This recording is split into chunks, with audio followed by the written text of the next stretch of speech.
Yo, welcome to Spectator Sporting. I'm Zach Roach, along with my co-host, the architect, Mr. Adi Wadi. Make sure you go on Spectator Sporting YouTube page, subscribe to that page. We got previous shows, and this will be up very soon. Today we're talking college basketball. And we talking college basketball, so we had to bring my main man Vito to come help us out, to help school us to this and see what's going on in the college world right now. I'm gonna just start like this.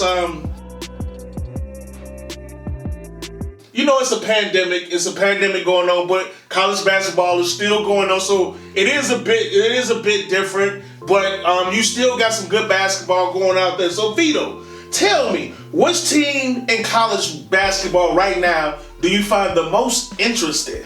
Well, that's a really tough question, actually, because college basketball as a whole is really out of control right now. You got a bunch of teams that are losing, and blue bloods. So my most interesting team is Texas Tech Red Raiders. Mac McClung. I like that. He's like Mac off of Mike Tyson Punch Out. Right? Okay. He's small. Yeah. He's athletic because he can dunk a lot. He's kind of he's very similar to my guy from Duke. You talking about the shooter? My kicker, what's his name? The man that always getting Grayson Allen?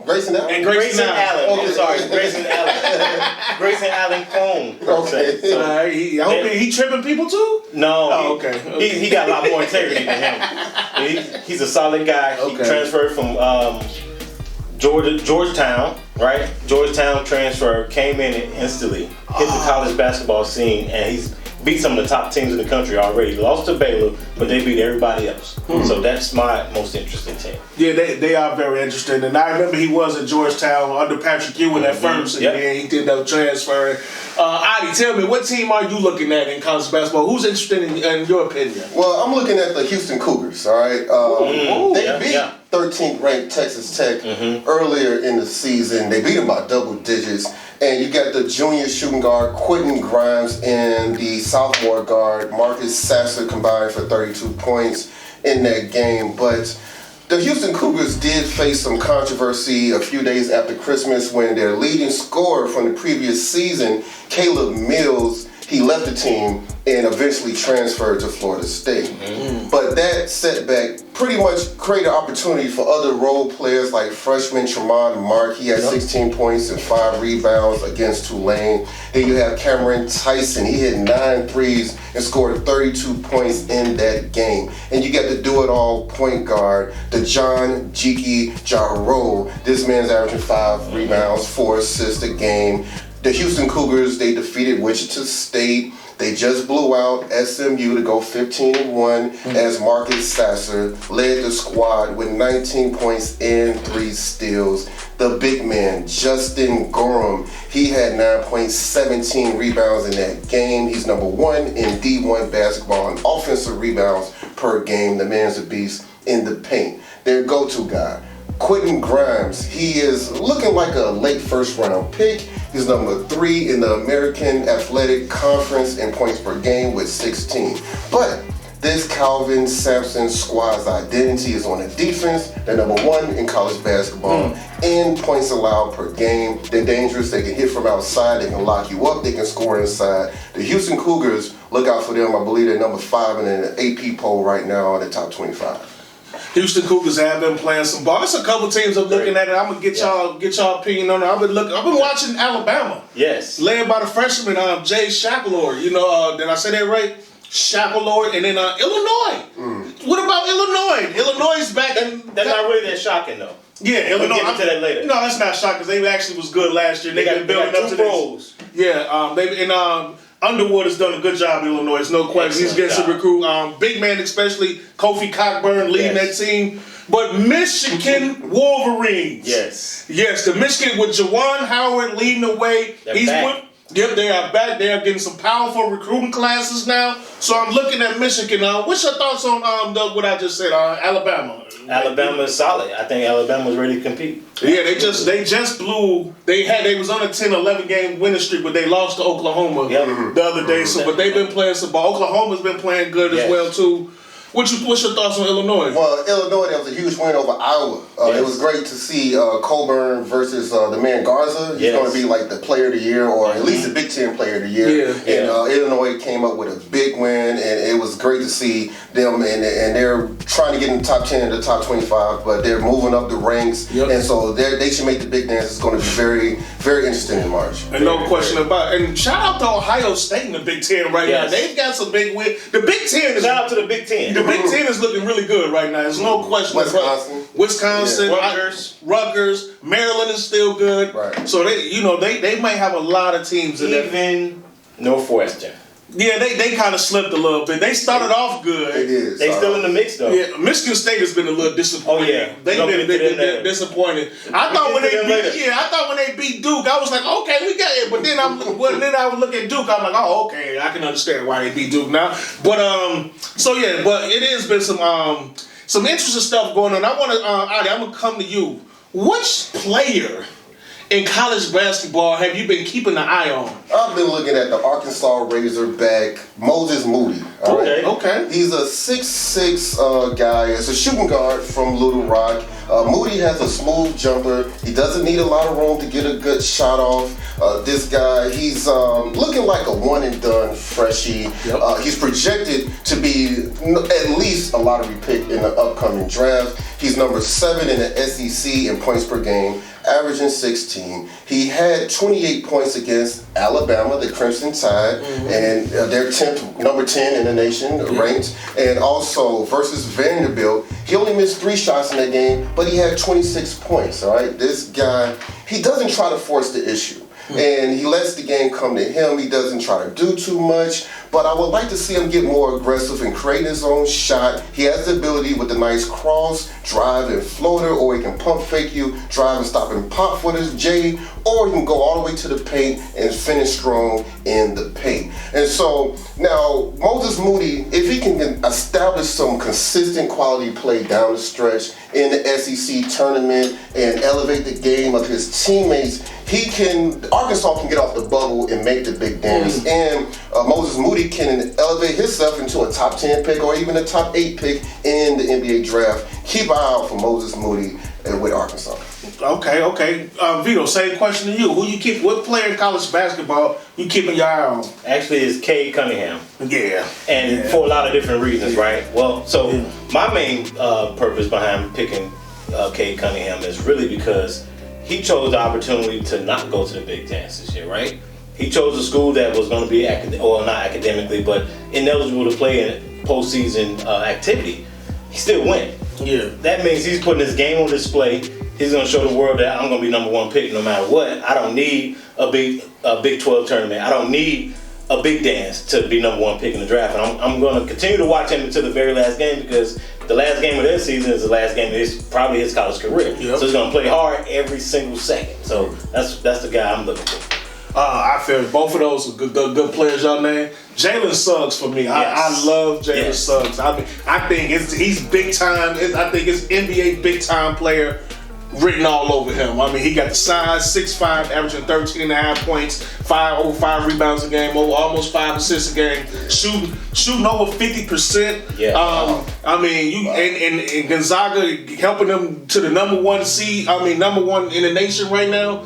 Gonzaga, I'm really like... It's not even close, though. Yeah. And they got Baylor as close, but it's not even close. I wish we would have got a chance to see that game. They canceled it because of the pandemic. Yeah. But if we would have got a chance to see Gonzaga versus Baylor, that would have been game of the year early on, because that's what we project to see those guys at the end of the year. Absolutely. Yeah, Baylor is killing. You know, they got Jared Butler at the guard. And they also have Jeff Teague's little brother, Maceo Teague, on the squad. Butler's it's a 1-2 punch right there with the Gonzaga and Baylor, and most people think one of those teams is going to win it all. Yeah, absolutely. But I mean, both those teams are very, very stacked.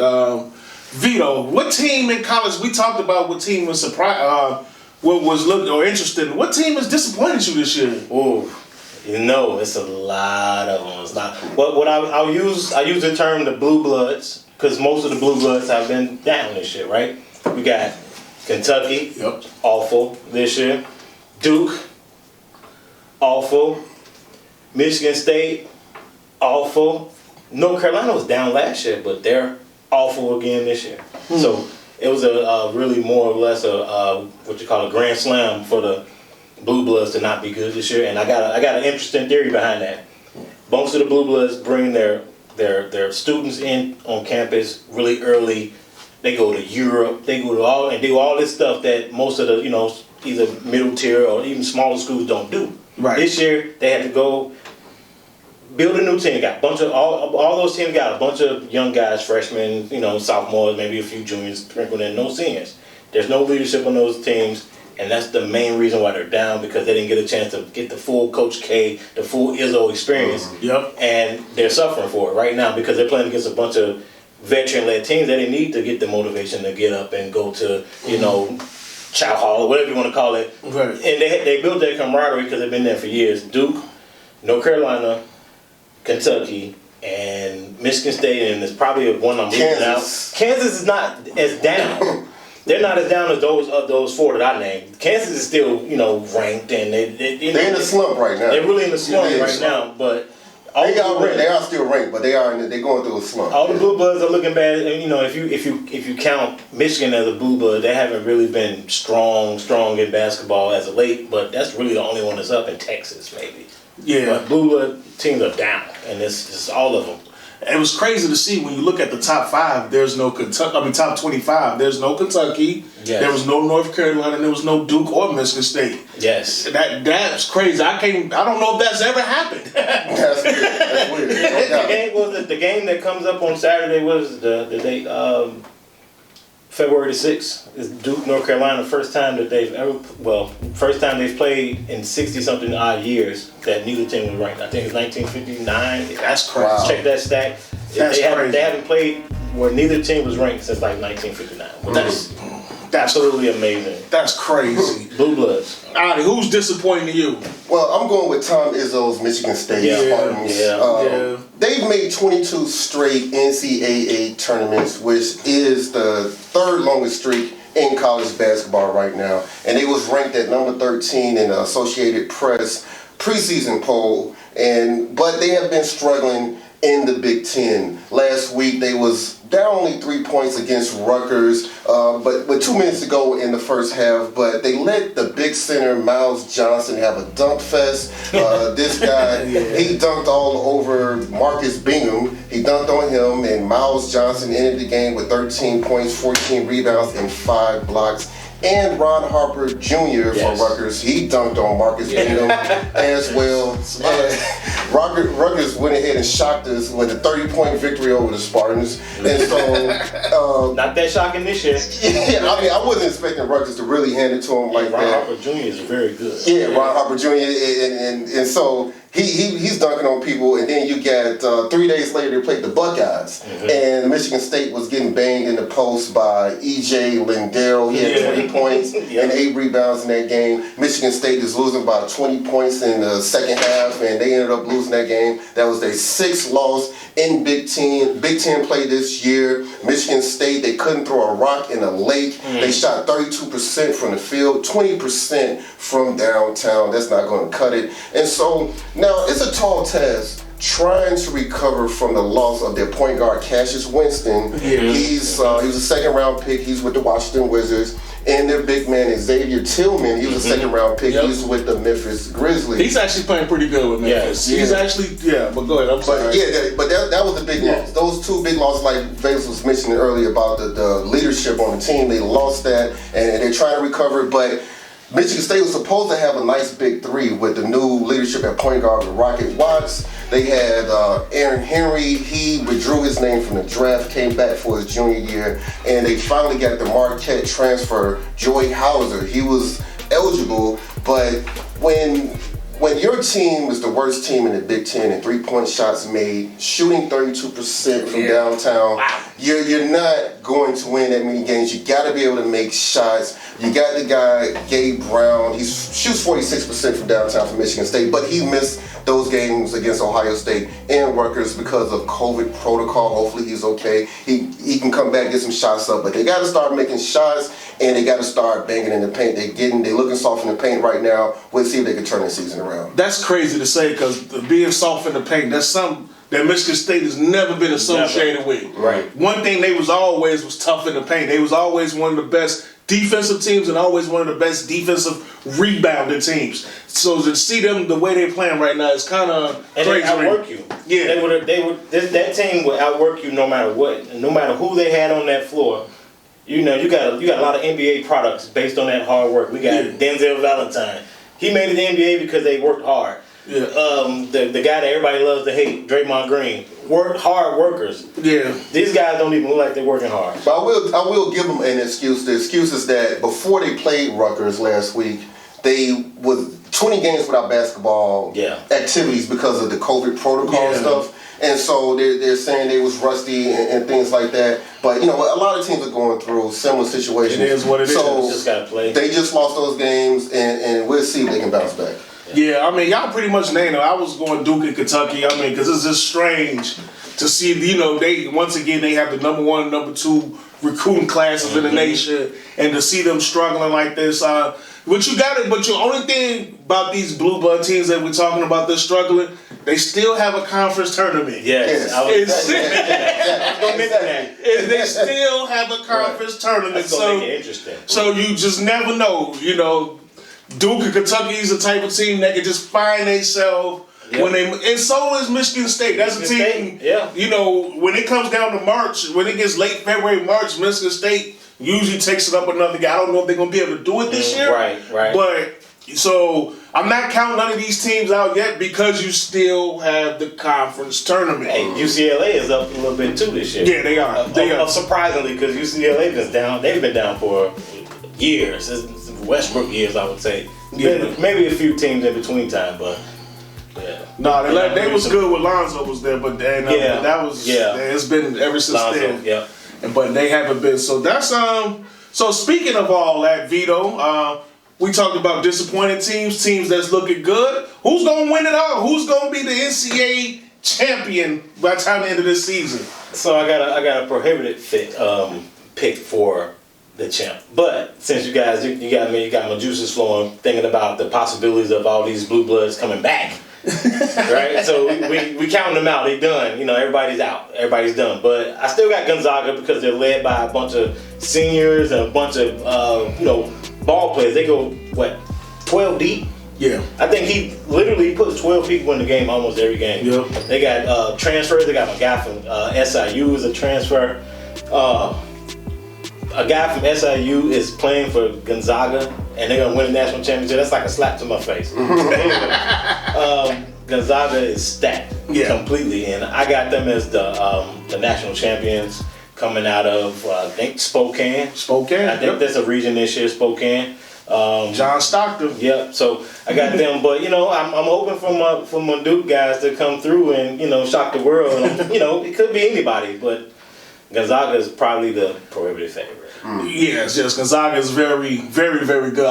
Who's going to win it all? Who's going to be the NCAA champion this year? Well, you know what? I'm going with, you mentioned them earlier, the Michigan Wolverines. I love Juwan Howard. I like it. Yeah, no doubt, man. They got a nice big four. They got the 7'1" freshie Hunter Dickinson. Yep. I like their 6'9" combo forward friends, Wagner, the man who runs the show at the point guard, Mike Smith, and the leader, the senior, the go-to guy, Isaiah Livers, versus Wisconsin. They was up only 3 points with 5.5 minutes to go in the first half, but then the guys Livers, Wagner, Dickinson, and Mike Smith all scored in a 14-0 run, and they ended up just running away with the game, and they blew out the Wisconsin Badgers by 23 points. And the last game that the Michigan Wolverines played was on January 22nd because they suspended play for a couple of weeks because of the COVID-19 protocol. But in that game, they was playing Purdue. And in that game, Juwan Howard made sure that his guys got the big man, the freshman, Hunter Dickinson, involved early in the game. Now, if you want to double team him, you got the point guard, Mike Smith. He's number 4 in the Big Ten in three-point percentage, shooting 47%. And Isaiah Livers, he's shooting 44% from downtown. And the Michigan Wolverines went on a 16-7 run to end the first half in that game. Isaiah Livers He had a fast break dunk and hit a couple of threes, finished the game with 22 points and 10 rebounds, and they won the game by 17 points. All the victories by the Michigan Wolverines have came by double digits except one game. I know Baylor's good, I know Gonzaga and all these teams, but I'm going with Michigan to win it all. Michigan is good. Yeah, I love it because Michigan's been playing some good ball. And shout out to Juwan Howard. Shout out, yeah. Yeah, you know, when he got the job, it was some questions like he never had a head coaching position. But that was foolishness because he got the pedigree. Yep, and you know he knows college basketball and he can recruit, as we can see. Yeah. He can recruit. No doubt. Yeah, so he's. But I gotta go with Vito on this one. I'm going with Gonzaga. They're just loaded. That's a stellar team, and you know, and they got my boy Jalen Suggs, the highest rated recruit they have ever recruited. Yeah. That ever went to Gonzaga. Jalen Suggs, and he's showing people why the man passes. He's a passing wizard. He can score 6'5". He can do it all. But I would like to see Gonzaga versus Michigan in the national championship. Yes. I wouldn't be mad at that. I wouldn't be mad at that at all. But I think Suggs gonna be number one pick. Yeah, because of that too. Yeah, I think But I'm going with Gonzaga. I just think they got the veteran leadership, as Vito pointed out. They got the talent. They got the big man. They're deep. They got shooters. They got it all. They really don't have the weaknesses on their team. True. So I'm gonna go with Gonzaga, but I do like Michigan. There's I like Baylor. There's a couple other teams I like. Hey, we sleeping on Villanova. Oh yeah. They got a nice quality win over Texas. The Texas Longhorns. They've been falling off a little bit. Yeah. They've been taking some L's lately. Yeah. And you know, Villanova's ranked number 3 in the AP poll right now. They got Colin Gillespie and they got Robinson Earl. Nice combination of guys. They like to do the pick and roll. So look out for Villanova. They just win every year. They're always in the top 5, top 10, and they always slept on every season. They sneaky. Well, you know, we don't get to see them. You know, in the Midwest, we don't get to see them on TV a lot. You know, we see a lot of the Big Ten teams and stuff like that. So, but yeah, you're right. Villanova's good every year, and they're always a threat. No question about it. Big 12 is the best conference in basketball. And as much as we talk about the Big 10, the Big 12 probably top to bottom is the best one. Yeah. We'll see if Kansas can get their stuff together. At Oklahoma State, you got Texas. You got Baylor. Baylor's balling. You got Texas, Baylor, and Kansas. Oklahoma too. Oklahoma. You can't. Oklahoma State is actually, they're solid. Texas and Texas Tech. Yeah, Texas Tech. Yeah. So yeah, the Big 12 is real stacked. Yeah, it is real stacked. So basically, when we come back to this, we had Gonzaga, you had Michigan.